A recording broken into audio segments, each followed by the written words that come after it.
ಆಗಿದ್ದೀರಾ ಸರ್? ಬಹಳ ಹ್ಯಾಪಿ ಆಗಿದ್ದೀರಾ? ನಾನು ಹ್ಯಾಪಿ ಯಾವಾಗಲೂ ಹ್ಯಾಪಿ ಆಗಿದ್ದೀನಿ.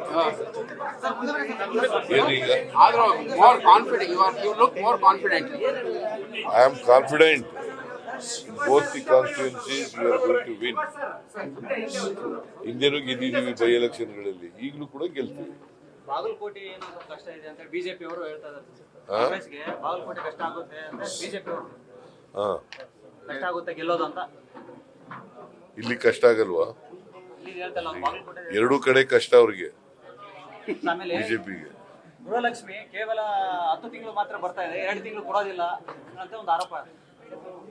ಕೊಡ್ತಾ ಇದೀವಿ, ತಿಂಗಳು ಅಂತಲ್ಲ ಕೊಡ್ತಾ ಇದೀವಿ. ಈಗ ಕೊಡಬೇಕಾಗಿದೆ, ಇನ್ನು 2 ತಿಂಗಳು 3 ತಿಂಗಳದ್ದು ಕೊಡಬೇಕು ಅಂತ ಕೊಡ್ತಾ ಇವಿ. ಆಮೇಲೆ ಈಗ ವಿಜೇಂದ್ರ ಅವ್ರು ಹೇಳ್ತಾರೆ ಸಾಲದ ಸಿದ್ದರಾಮಯ್ಯ ಸಾಲ ವಿಪರೀತ ಮಾಡಿಬಿಟ್ಟಿದ್ದಾರೆ ಅಂತ ಹೇಳಿ.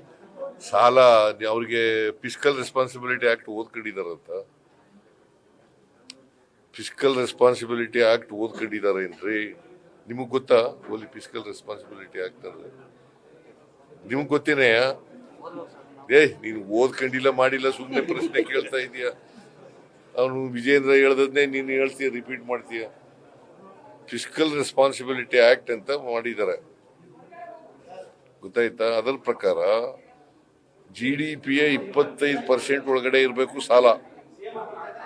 ಮತ್ತೆ ಸಾಲ ನಿಗದಿ ಮಾಡೋರು ಯಾರು? ಈ ರಾಜ್ಯಕ್ಕೆ ಸಾಲ ಎಷ್ಟು ಕೊಡಬೇಕು ಅಂತ ನಿಗದಿ ಮಾಡೋರು ಯಾರು? ಕೇಂದ್ರ ಸರ್ಕಾರ. ಅವ್ರ ಸರ್ಕಾರ, ಕೇಂದ್ರದಲ್ಲಿ ಯಾರು ಸರ್ಕಾರ ಇರೋದು? ಅವ್ರು ನಿಗದಿ ಮಾಡಿರೋ ಸಾಲನೇ ತಾವು ತಗೊಂಡಿದೆ.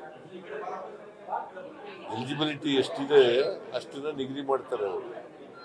ಆ ಸಾಲ ನಾವು ತಗೊಂಡಿದೀವಿ. ಅದರಿಂದ ಸಾಲಗಾರರ ಹೆಂಗೆ ಆಗ್ಬಿಡ್ತೀವಿ? ಹೆಂಗ್ರಿ ಆಗ್ತೀವಿ? ನಿಮ್ಗೆ